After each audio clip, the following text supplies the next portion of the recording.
Hey y'all, what's up? Jamithatsme here. Welcome back to my channel. Okay, if you're a new subscriber or a long time subscriber, then hey bitch. And if you're not a new subscriber or a long time subscriber, then you already know what to do. Go ahead and hit that subscription button. Okay, so let's get into Real Housewives of Salt Lake City. Okay, we're just gonna try and highlight a few things that took place throughout the episode. So let's get into it. So y'all know Whitney had her 1920s party. Everything was going great until Jen walked into the building. Jen walked into the building, honey. She saw Mary. She started feeling away. And when she saw Mary sitting next to Meredith, oh, she really felt the way. Because y'all know Meredith did not show up to her little sleepover she had because she wanted to spend time with her kid. So when Jen came to the table and sat down, she was like, Meredith, girl, can you come here real quick? Yeah, can you come over here real quick? So they go over and they sit down, having a conversation of Jen basically telling Meredith, like, girl, Lisa, I feel away, okay? And maybe it's me. Maybe I got something going on. But girl, Lisa, I feel away that you put me off to the side so you can go and hang with your child, okay? Your child is in college. You trying to hang with her, she trying to hang with you. That don't even make sense.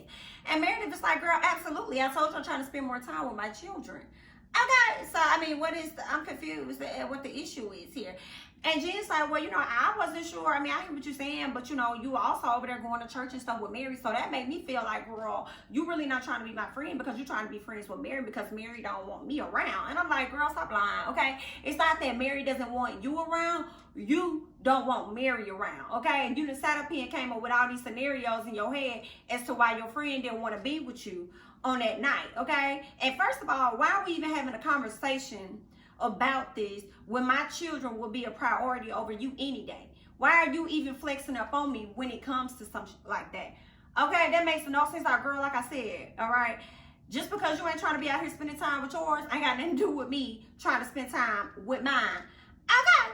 And when I started seeing this scene, I just felt like, you know, Jen, you doing a whole lot. You start snapping and going off on Meredith. And Meredith is like, girl, this ain't even got nothing to do with Mary. First of all, that's not even the situation. Why is you even bringing her into this mess? Like, that makes no sense.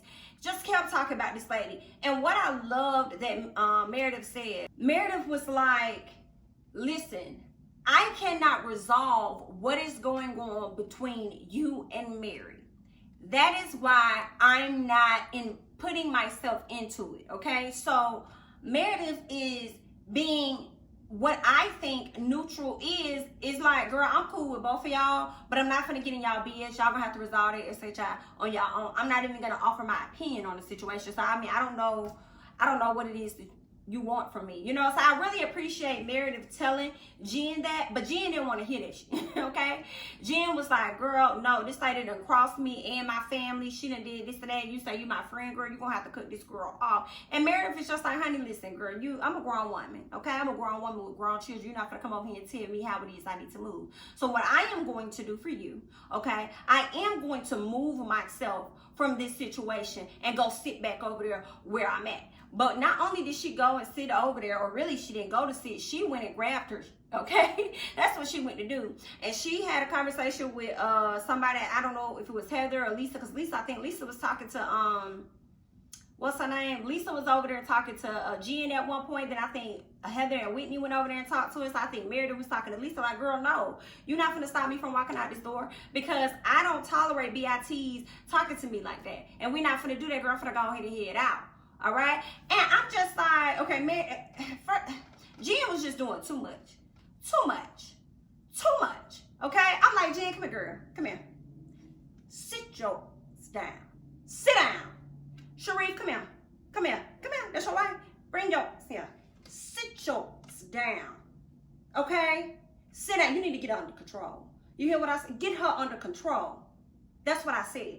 Okay? And you need to focus your time on giving her attention because she's doing too much trying to get the attention from her homegirls. I said what I said. I'm not going to play with y'all today. Okay? Get it together. Too much. And it was interesting as the episode continued to flow, and that's when I really learned, okay, I was spot on with how I was thinking about it. She's not getting the attention that she needs to get from her husband. Of course, her husband shows up, pulls up, takes her home because she really was upset. I really think she put 1,000 on 10. she was just mad, okay? She misdiagnosed the entire situation going on with Meredith and assumed it had something to do with Mary because she heard that she hung out and went to Mary's church. Whatever that was, right? Then we see her at Heather's house, sitting down with Heather. Heather's like, girl, you look good, you know, but your emotions is in shambles. And that's when she ended up letting her know, like, you know, I do get lonely when my husband is on the road. He's on the road a lot. Not only that, but around that time, you know, that's the anniversary of my dad's death. So I feel extremely lonely, you know, during that time, and he's away. Like, even when my dad passed, you know, my husband wasn't there. He couldn't really console me like I needed or whatever. So I'm like, okay, you got something going on with you that ain't got S-H-I nor T to do with Mary. And I was with Heather when Heather went into that confessional and said, no, this ain't got nothing to do with Mary. This is 1000% to do with Jen being and feeling a way about her husband and her marriage, okay? And she's trying to take it out on somebody else. So I was 100% with Heather on that. So much so, Jen is so unhappy in her situation that she over there talking so much, and I believe she was highly aware of what she was doing. She blurted out and said, yeah, you know, Meredith, and that's why they're separated or whatever. And then Heather was like, whoa, run it? You want to run it? Whoa. What? They're separated? And that's when Jen continued to let the cat out the bag. Yeah, they're separated, but they're continuing to date, you know, each other. And then what ended up happening? Heather ends up telling Whitney, right? I'm just like, girl, you wrong. Now, mind y'all, Meredith linked up with Lisa earlier that day, okay? They hanging out trying to find some pieces for Meredith's apartment or her new home. And so she's telling Lisa, she ends up confessing to her because, you know, their husbands are pretty close, like the ladies are. She's like, girl, I just want to let you know, we're separated. And Lisa's like, girl, I'm about to cry. Meredith's like, girl, do not cry. Please don't cry. And next thing you know, Meredith kind of started crying.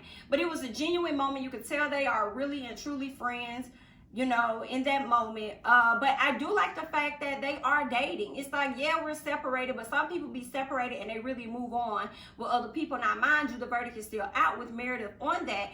But at least they are dating, trying to figure things out, trying to get back on track. And Meredith also said something else that made me think of Karen of Potomac when she talked about, when you're in this marriage, you're so focused on the kids and you're just in the routine and things. And then once these kids grow up, really the kids were the ones that was tying you to this marriage.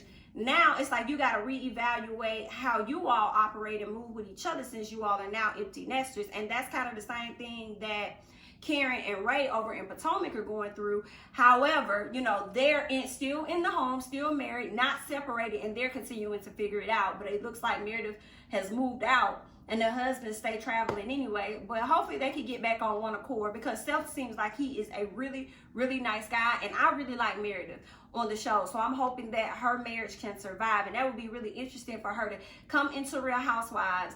Her marriage is on the brink and they actually can survive versus being like some of the other couples may come into the Housewives. Their marriage is together and then before they make it to whatever season, okay, they done divorced.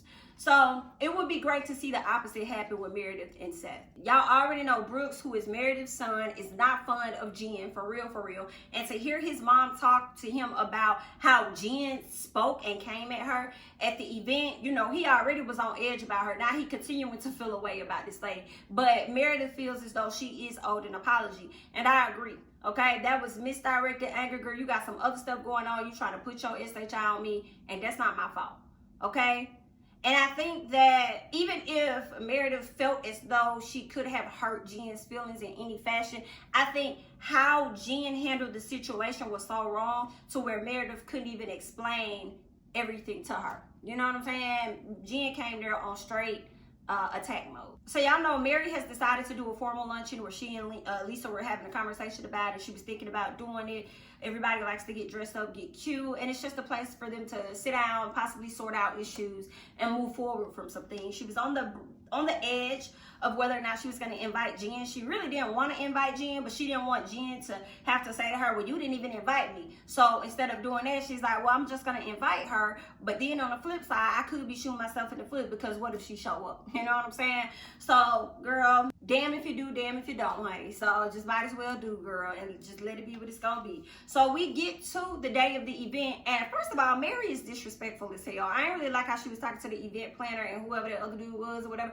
I ain't really like that. Okay, can y'all read? I mean, this, that, and the other. It's like, first of all, BIT, if you're gonna be that anal, all right, about us doing some shit for you, even though you paid us for or whatever, girl, you can do it your damn self.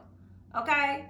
Hey, don't talk to me like that. There's still a way that you can talk to me to get the job done, but don't talk down.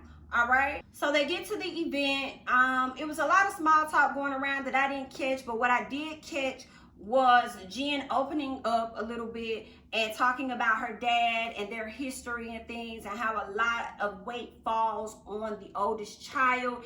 And that all resulted in her giving an apology to Meredith as it was needed, but she did not give she did not give Mary an apology, and that had Mary feeling away, honey. Okay, so on the next episode, we're gonna see where they clash, right? And in that preview, one thing that I saw, y'all, I'm gonna highlight it, okay? And it is a reference to the Potomac situation that happened. So when they were arguing, Mary said to Jen, "What are you gonna do, girl? You gonna hit me?" And then, of course, Jen said, "No, I'm not going to hit you." But even if Jen would have followed through, like, "Yeah, girl, I am going to hit you," and she walked over and she would have popped her, okay, Jen still would have been wrong, because at the end of the day, your issue really ain't even with Mary. Your issue is what you got going on at home, your own insecurities you're feeling, you feeling lonely at the house, and you can't take that aggression out on who you want to take it out on, so you're going to choose to take it out on Mary, okay? So in my opinion, should that have went down, Jen would have been 1000% wrong, and that would be the same situation as it connects to the Potomac. Now, we're just gonna see, but I appreciate Jen for not, going that far. Like, I'm a grown lady, like, girl, no, I'm not gonna hit you, girl, okay? I'm not, but I am gonna cuss you the hell out, okay? So we're just gonna get into that on next week's episode. You guys, be sure to like, comment, subscribe. Let me know how you're feeling about Real Housewives of Salt Lake City. How is it working for you, okay? Are y'all enjoying it? Really? Are you? How are you feeling about this review? Leave your comments down below. I'm Jamithatsme, and I'm going to catch you guys in the next one. Bye-bye.